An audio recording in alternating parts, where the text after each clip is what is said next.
Selamat pagi, Bapak Ibu sekalian.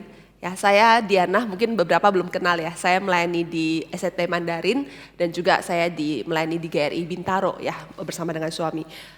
Hari ini saya menggantikan Bu Maria untuk mimpin PA dan kita akan membahas satu tokoh yang bernama Yoseba dipakai Tuhan. Ya, sebelum kita mulai, mari kita bersatu dalam doa. Bapa kami yang di surga, kami bersyukur kepada Tuhan yang sudah memelihara hidup kami, Tuhan yang baik, yang Tuhan memilih dan memanggil kami untuk menjadi umat-Mu.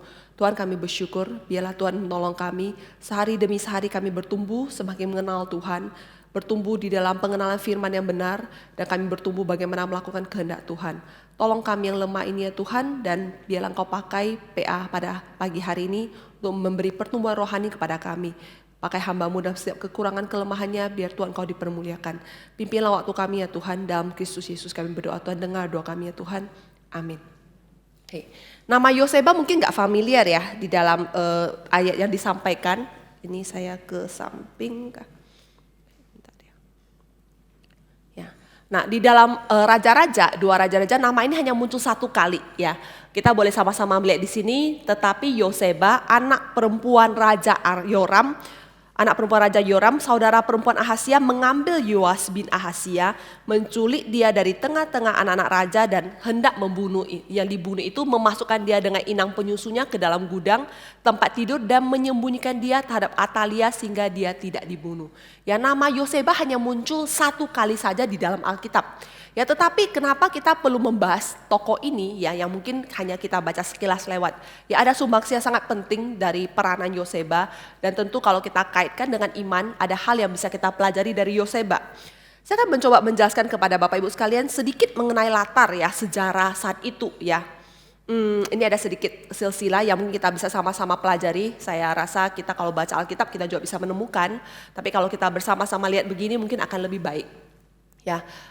Di zaman Daud, kerajaan Israel itu 12 suku. Ya, dari Saul kemudian ke Daud itu 12 suku. Bapak Ibu tentunya sudah tahu. Ya, setelah Salomo juga masih 12 suku. Sesudah zaman Salomo maka kerajaan dikoyak ya menjadi dua bagian. Yang kita kenal dengan Israel ya adalah 10 suku, dan Yehuda yang terdiri dari 2 suku. Kerajaan Yehuda itu seterusnya garisnya adalah dari garis keturunan Raja Daud. Ya, tidak pernah terputus. Ya, selalu adalah keturunan Daud yang terus menjadi raja. Ya, sementara Israel yang kita kenal dengan ibu kotanya Samaria itu berganti-ganti secara dinastinya. Ya, jadi dinasti itu maksudnya satu keluarga memimpin, kemudian keluarga ini kemudian dikudeta, maka seluruh keluarga dibunuh, dibantai, diganti oleh seseorang yang naik menjadi raja. Dia lagi, dinastinya muncul, dia teruskan kepada anaknya, kemudian nanti habis lagi, terus ganti. Ya, bahkan beberapa raja itu enggak hitungan tahun, enggak hitungan turunan, langsung dibunuh, dikudeta dan ganti lagi. Ya, maka Israel itu berganti secara dinasti, sementara Yehuda terus turunnya. Nah, hari ini kita akan melihat satu momen ketika Yoseba ada pelayanan, yaitu di zaman Israel tuh di tangannya Omri, ya keturunan Omri. Ya, keturunan dinastinya Omri. Ya, Omri famous sekali, kenapa? Karena anaknya bernama Ahab. Ya, Ahab terkenal kenapa? Dia ribut dengan siapa?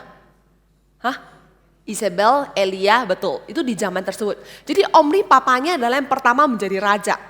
Ya, tentunya setelah kudeta dia sempat adalah jenderal, kemudian sempat ya berbagai cerita, akhirnya Omri menjadi raja.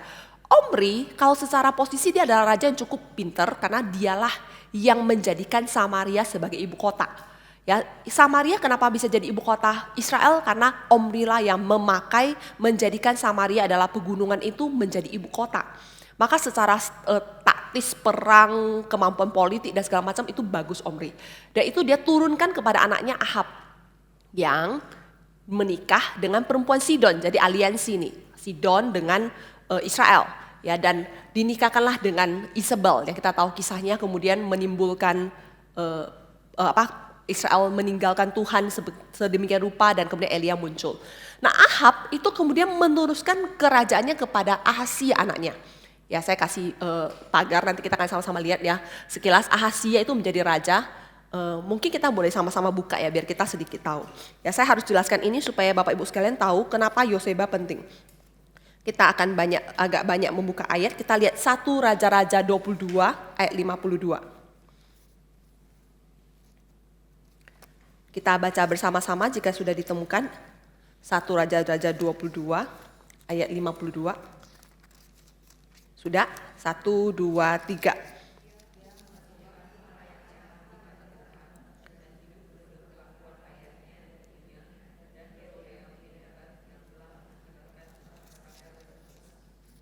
Ya, dia hidup seperti ayahnya. Ya, jadi dia bukan raja yang baik, tetapi dia Yerobeam bin Nebat itu, kalau saudara Bapak Ibu sekalian masih ingat, itu adalah yang setelah pecah dengan Salomo yang dia membuat penyembahan baru ya kepada patung lembu emas. Jadi hidupnya menyembah berhala. Ini Ahazia. Dan Ahazia tidak berumur panjang. Ya, dia diceritakan jatuh dari balkon, kemudian dia sakit dan dia tidak sembuh. Ahazia wafat tidak memiliki keturunan. Maka yang menjadi penggantinya adalah Yoram. Ya, Yoram ini saudara dia, jadi masih anaknya Ahab. Dia menjadi raja. Ya, oke, kita nggak baca, Bapak Ibu sekalian, kalau tertarik di rumah boleh ulik sendiri ya. Nah, sementara bagaimana dengan Yehuda, ya tetangga mereka, keluarganya Daud. Dimulai dengan Rehabeam yang Bapak Ibu sekalian pasti kenal, anaknya Salomo, yang ketika dia naik tahta, kemudian para rakyat mengatakan kami mau minta diturunkan dan segala macam ya, terus dia meminta nasihat kepada yang tua dan yang muda. Yang tua mengatakan coba dengarin rakyat, yang muda mengatakan tidak, jangan, kamu katakan saya harus kasih yang lebih berat lagi. Dan kemudian dia dikudeta, kerajaan pecah, Rehabeam menjadi raja dengan 2 suku saja, ya, Yehuda dan juga Benyamin. Maka dia meneruskan kerajaannya kepada anaknya bernama Abiam. Ya, kita boleh lihat sekilas Abiam di 1 Raja-Raja 15. Ya, sambil duduk kali ya, lebih enak ya. 1 Raja-Raja 15, kita lihat di ayat 1 sampai dengan 3. Kita sudah temukan, kita boleh baca bersama. 1, 2, 3. Dalam tahun ke-18 zaman Raja Yerobeam bin Nebat, menjadi rajalah Abiam atas Yehuda.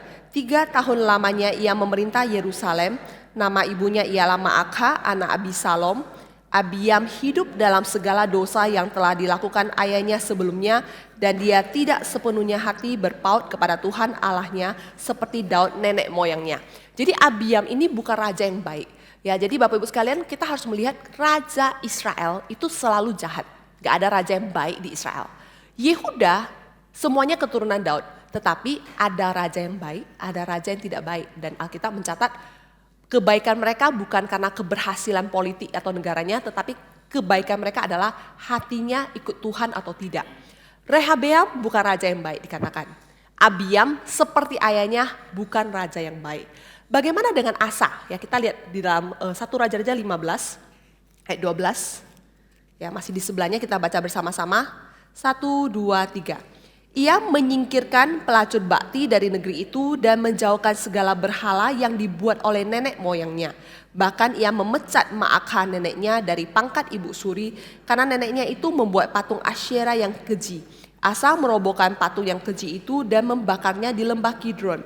Sekalipun bukit-bukit pengorbanan tidak dijauhkan, namun Asa berpaut kepada Tuhan dengan segenap hatinya sepanjang umurnya. Ya, boleh dikatakan Asa adalah raja yang baik. Ya, dia bahkan berani membakar, ya, menurunkan ibu neneknya. Neneknya berarti istri dari siapa? Rehabeam. Ya, istri dari Rehabeam. Dia berani menurunkan neneknya. Maakha, istri dari Rehabeam, karena neneknya seorang penyembah berhala. Dan kemudian dia berani hancurkan penyembahan berhala dari neneknya. Luar biasa ya, ibu suri. Ya, dia seorang raja, dia berani lakukan itu. Itu menunjukkan dia seorang raja yang benar-benar takut Tuhan. Ya, Alkitab juga mencatat dia adalah seorang yang takut Tuhan. Meskipun ada cacat, ada ketidaksempurnaan, semua ada catatan seperti itu. Tidak dihabiskan bukit pengorbanan, berarti masih ada manusia-manusia yang melakukan penyembahan di bukit, tidak di bait suci. Ya, tidak totally dia melakukannya, tetapi masih raja yang baik. Ya, bahkan dia cukup berani. Ya, kemudian dilanjutkan oleh Yosafat. Ya, saya tidak buka, Yosafat adalah raja yang baik. Tapi di mana kesalahan Yosafat? Bapak Ibu sekalian tahu nggak di mana kesalahan Yosafat?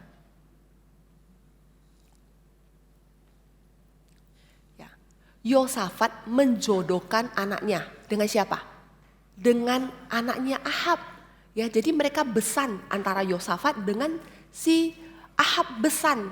Ya, anaknya Ahab yaitu anaknya Isabel yang bernama Atalia itu menikah dengan anaknya Yosafat yang bernama Yoram. Ya, nah inilah yang akan menjadi sumber permasalahan kita hari ini. Ya, si Atalia ini ya yang dinikahkan dengan keluarganya Daud. Ya, jadi apakah boleh menikah dengan orang luar? Jelas tidak boleh ya. Menikah dengan bangsa asing, bahkan waktu mereka pulang dari pembuangan itu bukan hal yang Tuhan izinkan. Mereka harus mencari orang yang takut Tuhan. Seperti Bapak Ibu sekalian ya, punya anak atau Anda sendiri ketika mencari pasangan kita harus cari yang seiman. Ya, harus cari yang seiman. Kenapa? Karena itu prinsip dasarnya. Ya, sama seperti hal ini, mereka tidak boleh menikahkan anaknya dengan orang asing, apalagi dengan kepercayaan yang berbeda. Ya, termasuk itu juga kesalahan dari Salomo. Dia punya banyak istri, dia pikir dia aman dengan punya banyak istri mengamankan politik dia, tetapi justru membawa dia kepada penyembahan berhala. Ya, jadi Yosafat raja yang baik, tetapi dia justru besan dengan Ahab. Itu masalah sepele tapi memberi impact yang sangat besar sekali. Ya, sangat besar sekali. Ya, kalau Bapak Ibu sekalian baca di 1 Raja-Raja, di akhir hidup daripada Ahab ketika dia dibunuh ya, sebenarnya dia sudah mencoba melarikan diri dengan pura-pura menyamar, tapi tahu-tahu orang menembakkan panah masuk kena ke dia, sembarangan kena ke dia. Itu pun dia sudah pakai baju zirah, masuk ke sambungan baju zirah dia sehingga Ahab itu meninggal wafat. Ya, Yosafat ada di sana. Yosafat ikut perang bersama dengan Ahab. Mereka aliansi, mereka teman. Ya, ini adalah kesalahan daripada Yosafat.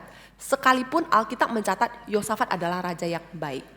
Ya, ketika Ahab mengatakan mau perang, Yosafat selalu mengatakan, coba tanya nabi dulu. Adakah nabi Tuhan yang benar di sini? Yosafat orang yang takut Tuhan, tetapi cacatnya adalah dia besan dengan Ahab.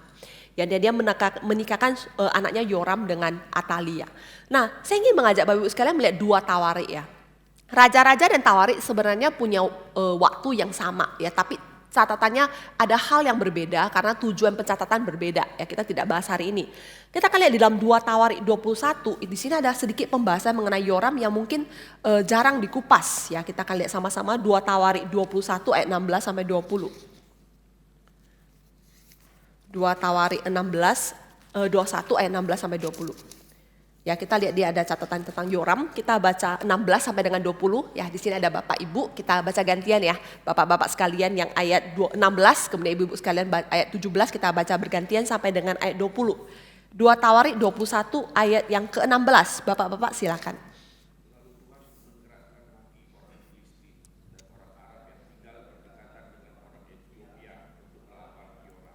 Maka mereka maju melawan Yehuda, memasukinya dan mengangkut segala harta milik yang terdapat di dalam istana raja sebagai jarahan, juga anak-anak dan istri-istrinya, sehingga tidak ada seorang anak yang tinggal padanya kecuali Yoahas anaknya yang bungsu.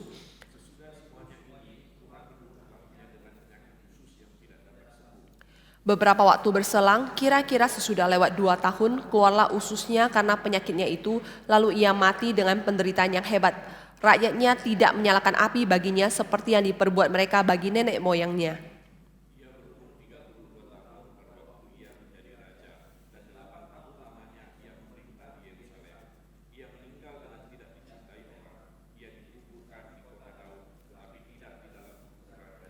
Ya, ini adalah akhir hidup daripada Yoram, suami dari Atalia. Bapak Ibu sekalian boleh baca di sini bahwa dia dihukum Tuhan karena dia berbuat dosa, kemudian ususnya sampai keluar seperti itu. Nah, ada satu catatan yang penting di sini adalah selain Tula itu terjadi adalah mereka itu diserang oleh orang Ethiopia, diserang oleh orang Arab ya, Filistin, Arab ya, dan berdekatan dengan orang Ethiopia, mereka menyerang Yoram. Dan yang terjadi adalah mereka bukan hanya memasuki Yehuda, mengangkut hartanya, bahkan mereka membunuh anak dan istri raja. Jadi tinggal satu anak Yoram yang masih hidup yang bernama Yoahas. Berarti garis keturunan daripada Daud hampir putus. Yang tertinggal adalah satu orang bernama Yoahas, sisanya mati semua. Ya, kalau Yoahas mati, dengan kata lain berarti kerajaan Daud sudah tidak ada keturunan yang boleh menjadi raja. Ya, tapi satu yang dipelihara adalah Yoahas. Yoahas inilah yang bernama Ahasia. Ya, mungkin Bapak Ibu sekalian bingung kenapa namanya berbeda. Ya, kalau kita selidiki bahasa aslinya ya, dua-duanya berasal dari kata yang sama, yaitu Yahweh dan Akats ya, yang berarti Yahweh telah grabs ya, telah menangkap gitu ya. Yahweh telah grabs. Jadi Yoahas itu Yahwehnya di depan, Ahasia itu Yahwehnya di belakang ya, Ahas Yahweh gitu ya. Jadi depan belakang. Jadi sebenarnya arti kata yang sama. Jadi orang yang sama sebenarnya, ini bukan orang yang berbeda. Ya, tapi catatannya adalah seperti itu ya. Dia itu adalah kita bilang apa ya, the last emperor gitu ya. Terakhir, raja yang terakhir yang terpelihara itu Yoahas. Dan dia adalah anak dari Atalia. Dan dia kemudian menduduki posisi sebagai raja. Nah, kita akan lihat sebentar lagi di dalam, mumpung kita masih buka 2 Tawarik, kita lihat di dalam 2 Tawarik 22 ayat 1 sampai dengan 4. Ya, kita baca bersama-sama yuk, 22 ayat 1 sampai dengan 4. 1, 2, 3. Lalu penduduk Yerusalem mengangkat Ahazia, anaknya yang bungsu, menjadi raja menggantikan dia karena semua anaknya yang lebih tua umurnya telah dibunuh oleh gerombolan yang datang ke tempat perkemahan bersama-sama orang-orang Arab. Demikian Ahazia anak Yoram, raja Yehuda, menjadi raja. Ahazia berumur 42 tahun pada waktu dia menjadi raja dan setahun lamanya dia memerintah di Yerusalem. Nama ibunya ialah Atalia cucu Omri. Ia pun hidup menurut kelakuan keluarga Ahab karena ibunya menasihatinya untuk melakukan yang jahat. Ia melakukan apa yang jahat di mata Tuhan sama seperti keluarga Ahab. Sebab sesudah ayahnya mati mereka menjadi penasihat-penasihatnya yang mencelakakannya. Jadi Bapak Ibu sekalian, kita boleh melihat meskipun rajanya adalah Ahazia, meskipun dia adalah keturunan Daud secara darah, tetapi dia tidak nempel ke pihak ayahnya, dia lebih dekat kepada pihak ibunya. Ya, karena mamanya adalah Atalia. Ya, jadi dia mendengarkan keluarganya daripada Ahab, ya, dan pamannya. Pihak-pihak dari papanya itu, pihak dari mamanya itu yang menjadi penasihat dia.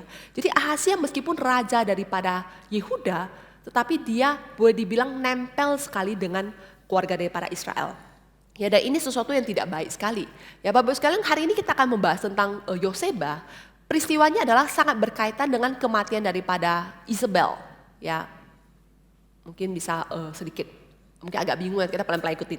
Ya, Isabel, ketika Isabel mati, ya Isabel Yehu mengkudeta keluarga daripada Ahab. Ketika Yehu datang membunuh Isabel, dia membunuh Yoram, ya dia juga membunuh Ahazia, dia juga membunuh Isabel. Maka Ahazia wafat. Jadi dua-dua raja wafat.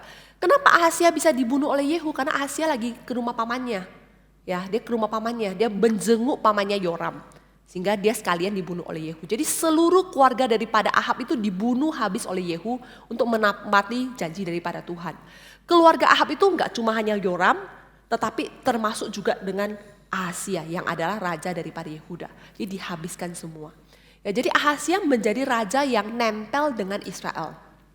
Ya, Bapak Ibu sekalian coba lihat ya, namanya itu mirip enggak sih? Ya, saya kasih tanda, ada yang bintang, ada yang pagar. Itu raja, nama raja kok bisa mirip-mirip gitu ya? Ya, jadi mirip sekali. Raja Yehuda yang namanya Yoram itu ternyata nanti juga rajanya Israel. Ya, rajanya Israel yang namanya Ahazia, yang seharusnya namanya Yoahas dipanggil Ahazia, itu juga sama dengan nama pamannya Ahazia. Ya, kok mirip-mirip namanya? Ya, itu menunjukkan bahwa sebenarnya kerajaan Israel dan Yehuda itu selagi nempel sekali, relasinya baik sekali. Besan-besanan, saling menasehati, mau perang yuk kumpul bareng-bareng. Apakah itu hal yang baik? Ya, itu menunjukkan bukan hal yang baik. Ya, dan nular ya kan, kejahatannya itu nular. Ya, Yehuda seharusnya tidak boleh nempel sama Israel, mereka nempel dekat sekali dan kejahatannya nular. Ya, itu suatu hal yang tidak baik sekali sebenarnya, berbahaya sekali. Ya, maka kita boleh melihat inilah keadaan di mana Yoseba kemudian namanya muncul sekali tapi berperan besar. Ya, Yoseba muncul di dalam sejarah Israel dan apa yang dia lakukan.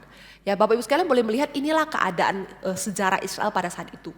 Ya, Israel sebelah sana itu adalah keluarga Ahab dipunahkan oleh Yehu. Ya, seluruhnya termasuk Ahab, anak-anaknya, bahkan juga Isabelnya habis. Sementara yang di Yehuda itu satu-satunya Ahazia rajanya yang terakhir itu karena saudara yang lain sudah wafat semua, itu juga dibunuh oleh Yehu.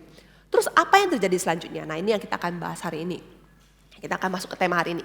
Mari kita sama-sama buka di dalam 2 Raja-Raja 11 ayat 1 sampai 2. Ini akan kita menjadi pokok pembahasan kita hari ini.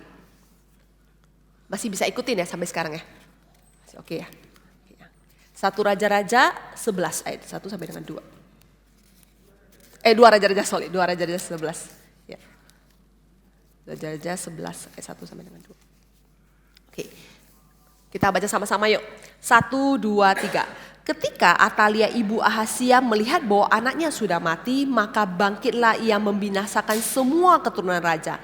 Tetapi Yoseba, anak perempuan Raja Yoram, saudara perempuan Ahasia, mengambil Yoas bin Ahasia, menculik dia dari tengah-tengah anak-anak raja yang hendak dibunuh itu, memasukkan dia dengan inang penyusunya ke dalam gudang tempat tidur, dan menyembunyikan dia terhadap Atalia sehingga dia tidak dibunuh. Ya, ini adalah peranan dia sangat kecil, tapi kenapa? Nanti kita akan lihat dalam Tawari ya, kita nggak buka deh biar menghemat waktu. Ya, ini jadi dia siapa? Yoseba itu sebenarnya adalah anak raja, anak Yoram. Ya tadi kita lihat Yoram punya anak anaknya adalah Yoahas di Ahasia. Yoram punya anak laki-laki semua sudah dibunuh oleh orang-orang Arab, tinggal satu Yoahas. Tapi anak perempuannya masih ada dan salah satunya adalah Yoseba. Jadi dia adalah putri raja, bukan orang sembarangan. Kalau dia putri raja, apakah dia adalah anak Atalia? Ya, Yosefus di dalam Yosefus ini seorang sejarawan Yahudi ya, dia menulis The Antiquist ya. Itu dia di dalam bukunya, di buku yang ke-9 bab yang ke-7 ya. Dia menuliskan sedikit tentang sejarah daripada Yoseba ini, Atalia ini. Dia mengatakan Yoseba ini adalah anak dari Yoram tetapi bukan anak dari Atalia. Jadi dia adalah saudara tiri daripada Yoram. Ya, jadi dia bukan anak Atalia. Ya, dan si Bibi ini dia adalah perempuan saudara Ahasia dan dia itu tante ya, tentu tante dari Yoas yang akan dia sembunyikan itu. Dan yang penting ya di dalam Tawarik nanti dibahaskan dia adalah istri daripada Imam Yoyada. Yuk kita buka yuk di dalam 2 Tawarik 22.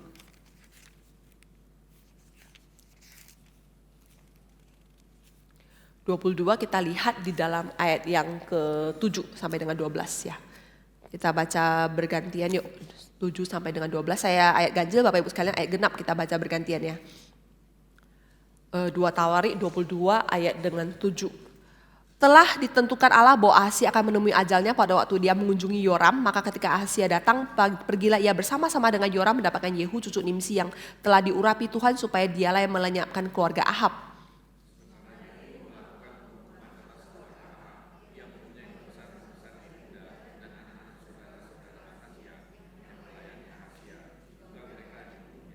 Lalu ia mencari Ahasia tertangkap ketika ia bersembunyi di Samaria, ia dibawa kepada Yehu lalu dibunuh, tapi dikuburkan juga karena kata orang dia ini cucu Yosafat, orang yang mencari Tuhan dengan segenap hatinya. Dari keluarga Ahasia tidak ada lagi yang sanggup memerintah.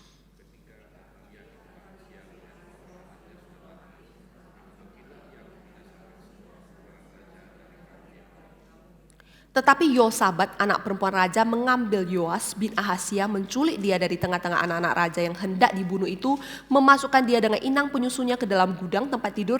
Demikianlah Yosabat, anak perempuan anak Yoram, istri Imam Yoyada, ia adalah saudara perempuan Ahasia, menyembunyikan dia terhadap Atalia sehingga dia tidak dibunuh Atalia.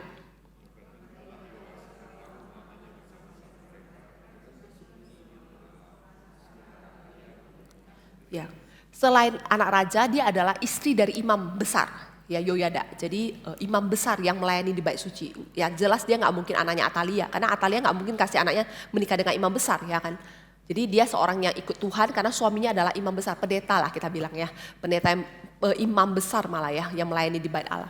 Jadi dia adalah istri daripada Yoyada, ya. Yang kita lihat di sini namanya agak beda ya, Bapak Ibu sekalian boleh melihat di sini namanya Yosabat. Kita mungkin bingung kenapa di raja-raja namanya Yoseba, kenapa di Tawarik namanya Yosabat. Ya kembali seperti Ahasia dan Yoahas, ini adalah dari akar kata yang sama yaitu Yahweh dan Shaba, yang berarti Yahweh is an oath ya, Tuhan adalah janji. Nanti kita akan lihat nama dia itu kenapa penting sekali ya, sama mirip sekali dengan apa yang dia lakukan, memegang janji daripada Tuhan. Ya ini adalah Yoseba ya. Setelah perkenalan singkat kita akan masuk ke dalam ini ya. Oke. Nah kita lihat juga tahu ya bagaimana keadaan Israel. Tadi kita sudah bahas ya, keadaan Israel sangat kacau sekali. Ya satu sisi keluarga Ahab sudah mencokol mereka dan sekarang Atalia dia mau menjadi ratu. Dia bunuh habis seluruh daripada keturunan Daud. Tidak ada satupun. Maka Yoseba dengan berani dia simpan satu anak dan dia bawa untuk sembunyikan. Oke, nah kita lihat Atalia, ya Atalia tadi kita sudah bahas ya. Atalia sendiri berarti Allah Yahweh is exalted, Tuhan dimuliakan, ironi ya. Namanya Tuhan dimuliakan tapi hidupnya tidak memuliakan Tuhan sama sekali. Ya dia adalah anak daripada Isabel yang sangat sebel itu. ya, menyebalkan itu, dan dia adalah ratu, dia menjadikan diri adalah ratu.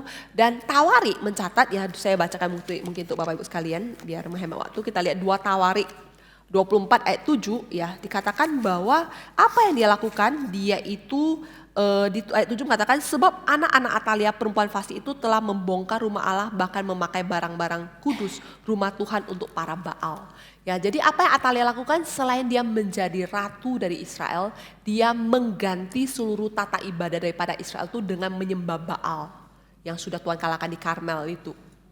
Ya, bahkan dia berani-berani memakai barang-barang kudus dari rumah Tuhan, dia keluarkan untuk dia pakai untuk penyembahan Baal.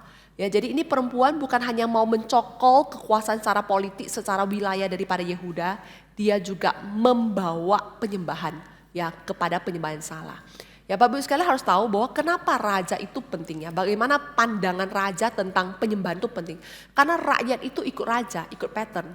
Kalau rajanya seorang yang cinta Tuhan, takut Tuhan seperti Daud atau awalnya Salomo, semua rakyat akan dibawa untuk mencintai Tuhannya, yang menyembah kepada Tuhan. Tapi jika rajanya itu penyembah Baal seperti Ahab atau Yerobeam yang memindahkan penyembahan, semua rakyat akan ikutan juga karena mereka mengira raja inilah yang memimpin mereka.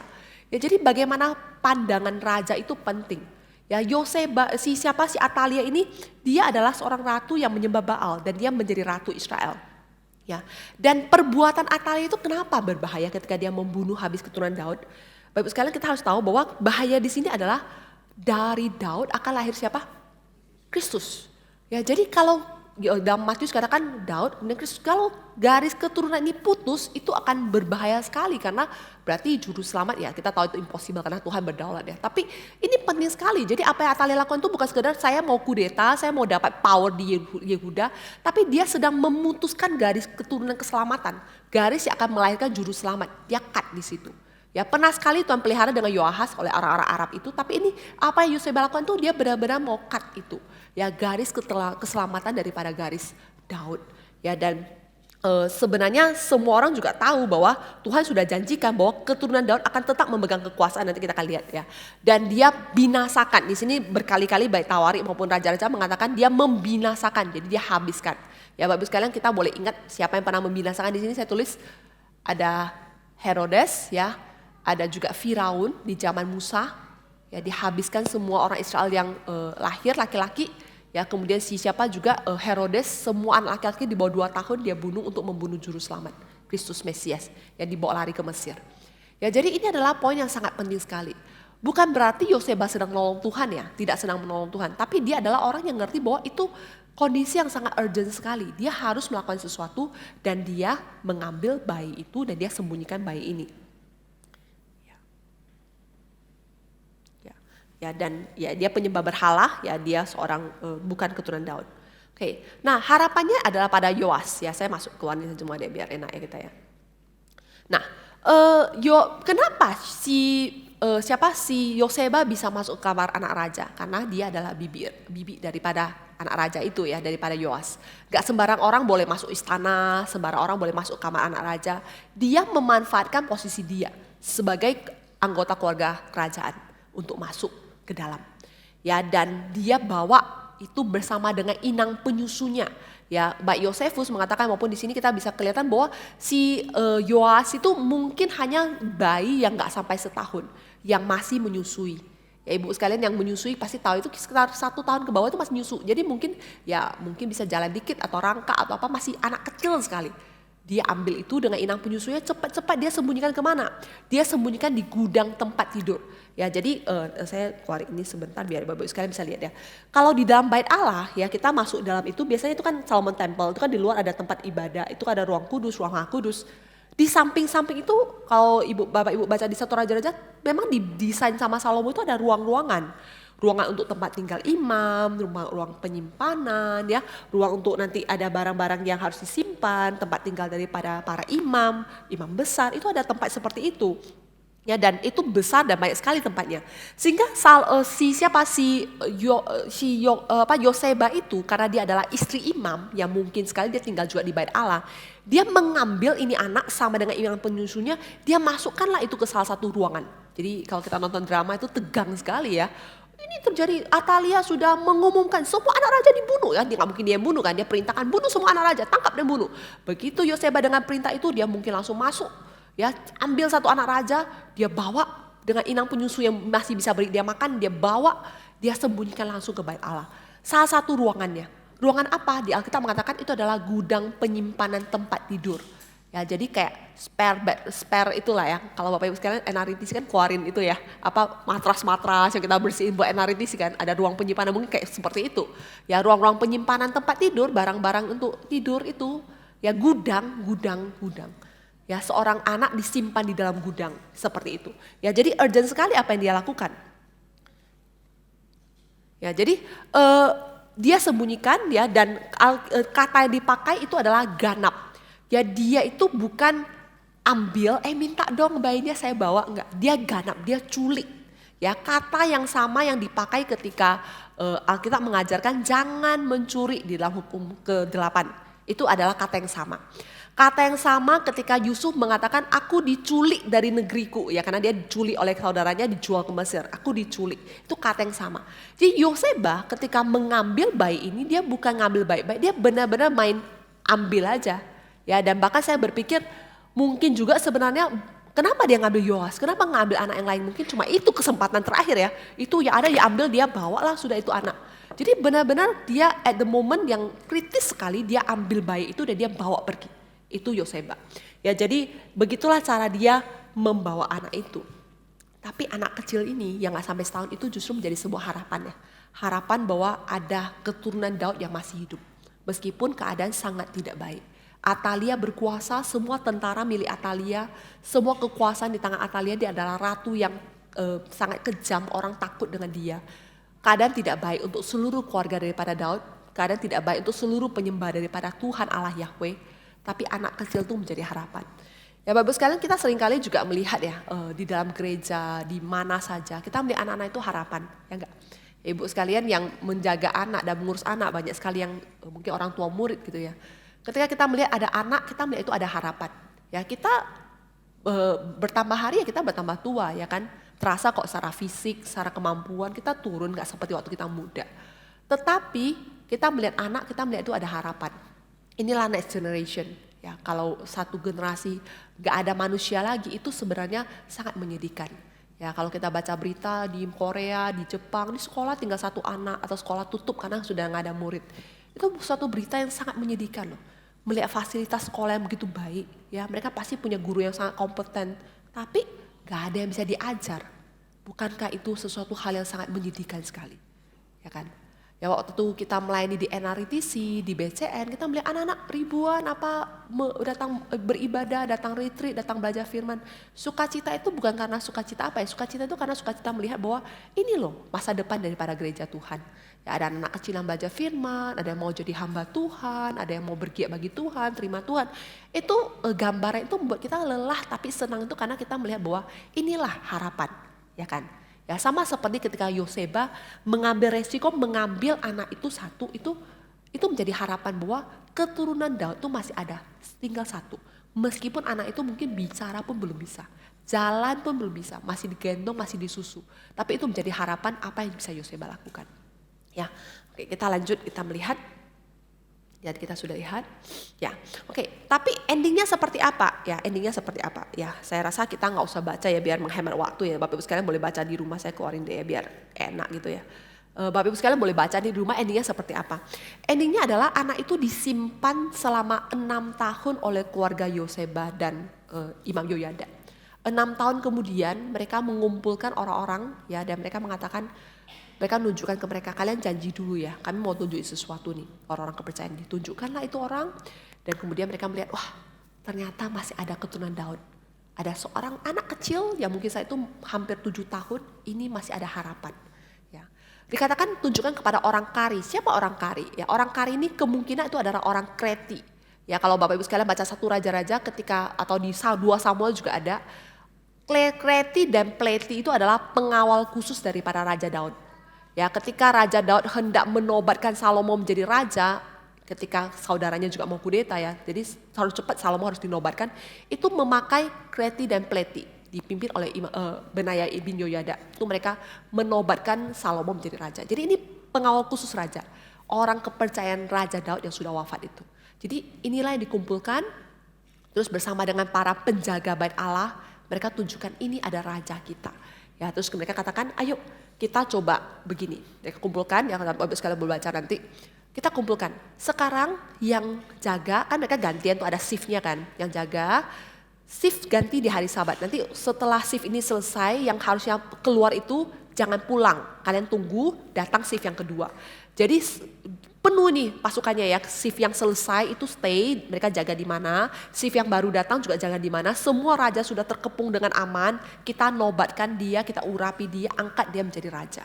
Wah, ini sesuatu hal yang sangat mengharukan ya. Mereka jaga seperti itu karena begitu ada kebocoran sedikit saja maka raja yang bayi ini akan habis dibunuh. 1 minggu mungkin mereka jaga seperti itu sampai harinya tiba mereka nobatkan dia dan dia menjadi raja. Ketika penobatan itu terjadi, Atalia mendengar, suara apa itu? Ada penobatan raja, dia langsung teriak. Khianat, dia teriak keras sekali. Khianat, mereka berkhianat kepada saya. Terus kemudian dia datang tapi sudah terlambat. Imam Yoyada mengatakan keluarkan perempuan ini, jangan bunuh dia di bait Allah, jangan kotorin bait Allah. Dia dibawa keluar dan dia dibunuh di bait Allah. Sehingga Atalia dibunuh dan Yoas yang berumur 7 tahun itu menjadi raja. Ya ini sangat baik sekali Bapak Ibu sekalian ya. Ini adalah happy ending sekali. Ya tapi saya mau sedikit meng-highlight kisah dari Pak Yoas. Kalau Bapak Ibu sekalian punya waktu boleh baca di rumah. Sangat menarik sekali kalau kita baca sejarah Israel. Di dalam 2 Raja-Raja 12 ayat 2 mengatakan Yoas melakukan apa yang benar di mata Tuhan seumur hidupnya selama Imam Yoyada mengajar dia. Ya ini satu ironi yang besar sekali. Ya happy ending, dia menyelamatkan keturunan Daud, tapi Yoas ini hanya rajin, ya hanya setia ketika Imam Yoyada masih hidup. Waktu Imam Yoyada masih hidup, dia bahkan memperbaiki bait Allah. Dia mengatakan kita nggak boleh bait Allah mencelek begini, kita kumpulkan uang, taruh peti, kumpulkan, udah ada uang penuh, mereka simpan, mereka bikin lagi, mereka perbaiki, kemudian perbaiki semua sampai bagus. Imam Yoyada lakukan apa? Dia ikutin. Setelah Imam Yoyada wafat, seperti papa angkatnya ya, dia langsung mulai berubah. Dia mengikuti penyembahan dan segala macam. Kemudian lebih ironi lagi adalah ketika anak Imam Yoyada datang menasehati dia. Apa yang dia lakukan? Dia membunuh anak Imam Yoyada. Ya, dia membunuh anak Imam Yoyada. Jadi Yoas berakhir seperti itu. Bahkan Tawarik mencatat dia tidak dikubur di dalam kuburan raja. Ya, karena dia tidak setia kepada Tuhan. Ya ini adalah akhir yang menyedihkan. Boleh kita lihat sama-sama ya bagian yang terakhir itu ya. Di dalam 2 Tawarik. Kita lihat 2 Tawarik 24 ya 24 ayat 25 ya 2 Tawarik 24 ayat 25 saya bacakan untuk kita.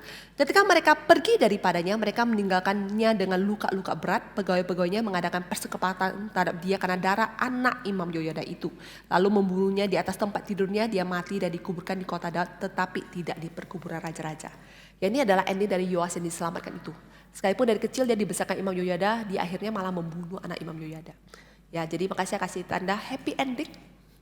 Ya seperti itu. Ya tapi fokus kita bukan pada Yoas hari ini, fokus kita hari ini adalah pada Yoseba.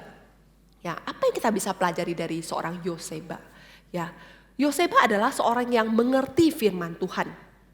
Ya, dia mengerti sekali apa itu firman Tuhan. Ya, dia tahu apa janji Tuhan. Kita lihat di dalam 2 Samuel 7 ayat 16, ini adalah janji Tuhan kepada Daud, ya, covenant Tuhan dengan Daud. Ya, ini adalah hal yang sangat penting sekali. Ya, ketika Daud mengatakan saya akan mendirikan bait Allah untuk Tuhan, Tuhan mengatakan bukan kamu, nanti anakmu yang akan dirikan. Tapi Tuhan memiliki satu janji yang indah dengan Daud adalah di dalam 7 ayat yang ke-16 saya bacakan untuk kita semua. Keluarga dan kerajaanmu akan kokoh untuk selama-lamanya di hadapanku. Tahtamu akan kokoh untuk selama-lamanya. Ya, Tuhan pernah berjanji kepada Daud bahwa tahtamu akan kokoh selama-lamanya. Ini adalah janji Tuhan kepada Daud yang semua orang Israel tahu. Kenapa orang Israel menunggu Mesias datang? Kenapa mereka tahu Mesias harus datang dari keturunan Daud? Karena janji ini. Karena mereka tahu bahwa kerajaan Daud itu akan kokoh selama-lamanya.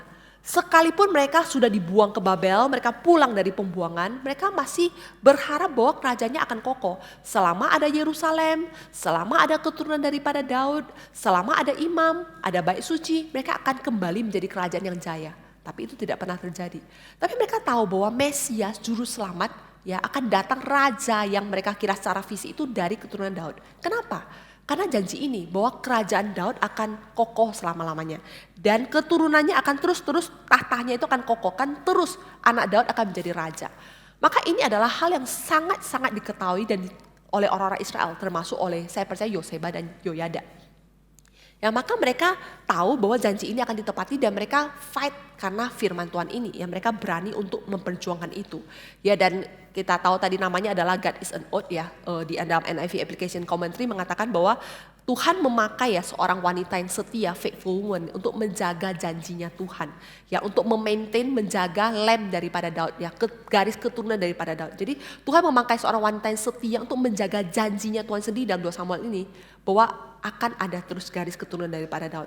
Ya, tidak peduli berapa gloomy ya, berapa kayak sedih gitu, prospeknya kayak nggak ada harapan gitu, gloomy banget gitu ya.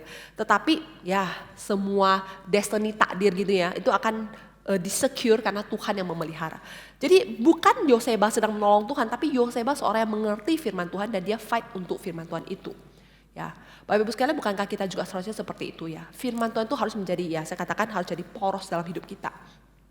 Apapun yang kita lakukan ya, apapun yang kita kerjakan, itu bukankah seharusnya intinya, core-nya itu harus ada pada firman Tuhan. Mengerti firman, kita bergerak di dalam firman itu. Dan itu menjadi kekuatan kita. Yoseba berani mengambil tindakan karena dia mengerti firman Tuhan. Ya, dan kita makanya kenapa belajar firman? Karena dengan mengerti, dengan belajar kita tahu apa yang harus kita lakukan. Ya, Alkitab itu bukan cuma hanya pajangan Bapak Ibu sekalian, bukan hanya sekedar cerita, bukan hanya sekedar kitab suci orang Kristen ya. Alkitab itu dibaca. Dibaca itu dipelajari, dimengerti, dan kita bertumbuh di dalam pengertian kita. Ya, karena kita bertumbuh, kemudian kita tahu apa yang harus saya lakukan.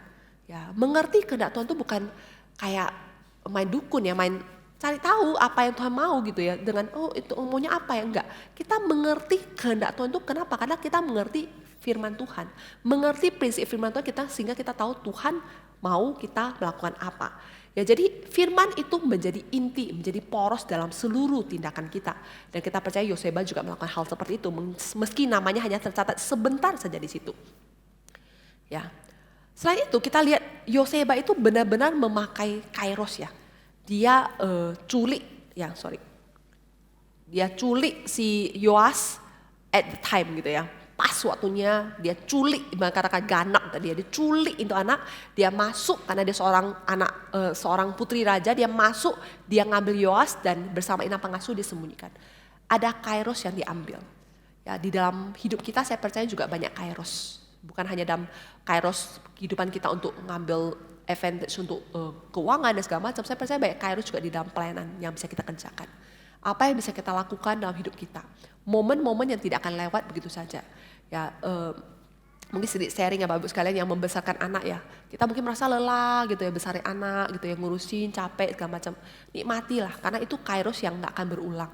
Ya, saya percaya yang sudah anak-anaknya besar tahu ya, itu menyenangkan sekali sebenarnya walaupun kita capek, tapi ketika masih kumpul, mereka masih kecil, masih bisa bersama-sama, melakukan banyak hal bersama, itu momen yang kairos yang sangat indah sekali.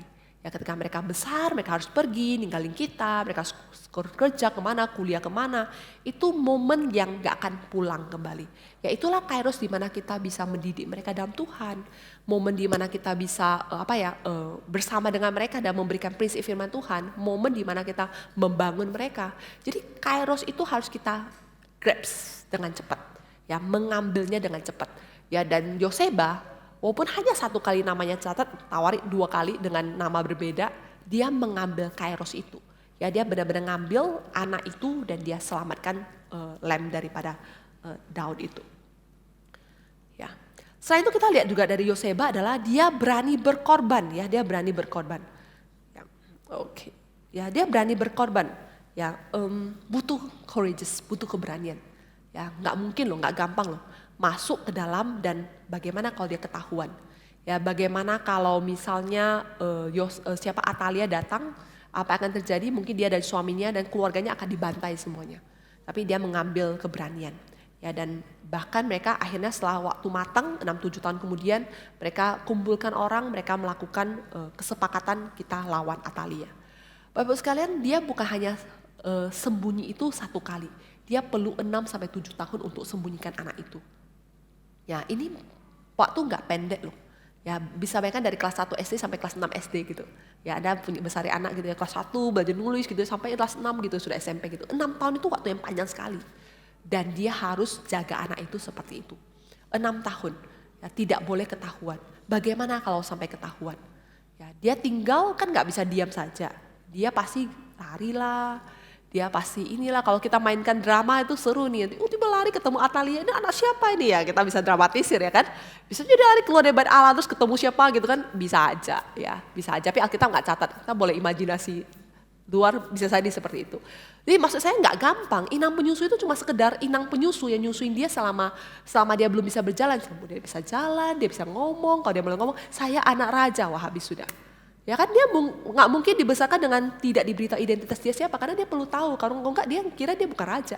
Dia harus tahu, nggak boleh ngomong, nggak boleh pergi. Mungkinkah dia rebel, mungkinkah anak ini melawan, bisa terjadi.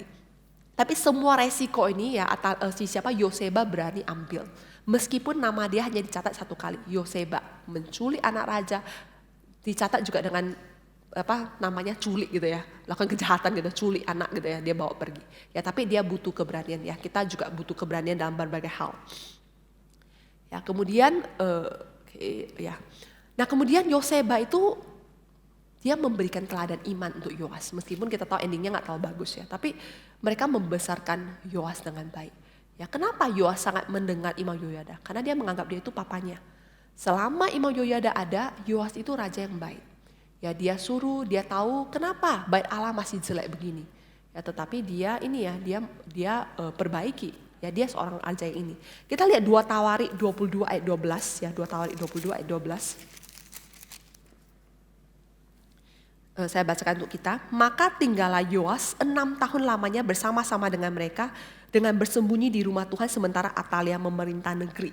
Ya jadi dia itu nggak tinggal sama pembantunya, nggak tinggal sama imam penyusunya, tapi dia tinggal dengan ini ya, tinggal dengan apa? Tinggal dengan keluarga daripada Imam Yoyada. Ya saya percaya sih ya, ini akan menjadi satu warisan iman. Ya bagaimana dia mendidik daripada Yoas menjadi raja daripada Israel. Ya, karena saya sudah buka, ya kita buka aja deh ya. Ya, nah, ya. Dan terakhir adalah Yoseba ini adalah orang yang mendambakan kerajaan Allah. Lalu sekalian mungkin kita berpikir ya, kok jauh banget sih ngomongnya soal kerajaan Allah? Ya, apa sih kerajaan Allah itu? Ya, ketika kita berdoa Bapa kami yang di surga, dikuduskanlah namamu, datanglah kerajaanmu. Kenapa Yesus mengajar kita mendoakan doa Bapa kami dengan mengatakan datanglah kerajaanmu? Itu permohonan pertama loh. Ya Bapa kami yang di surga itu kan panggilan kepada Tuhan ya.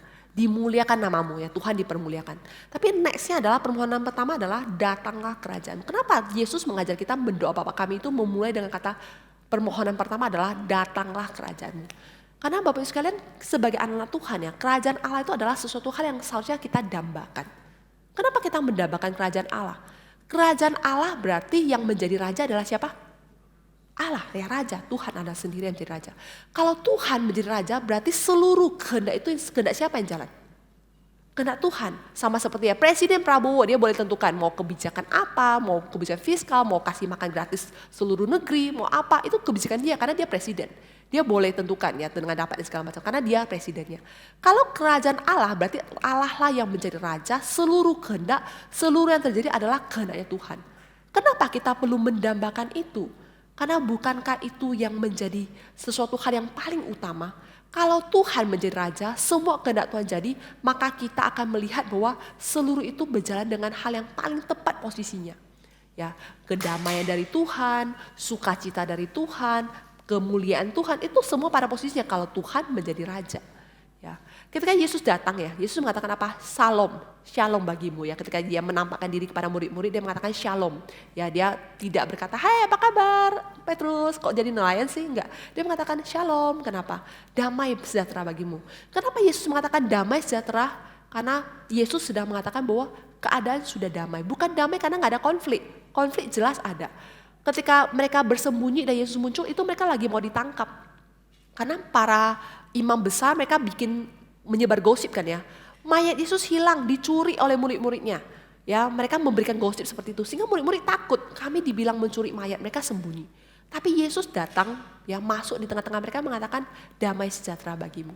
Kenapa ada damai pada mereka sedang ketakutan? Kenapa damai pada Yesus sudah mati? Ya, karena Yesus membawa damai sesungguhnya. Manusia telah diperdamaikan dengan Tuhan. Ya, manusia berdosa telah kembali kepada Tuhan. Dosa telah diselesaikan. Itu adalah damai sejahtera. Maka ketika kerajaan Allah itu datang, damai itu juga datang.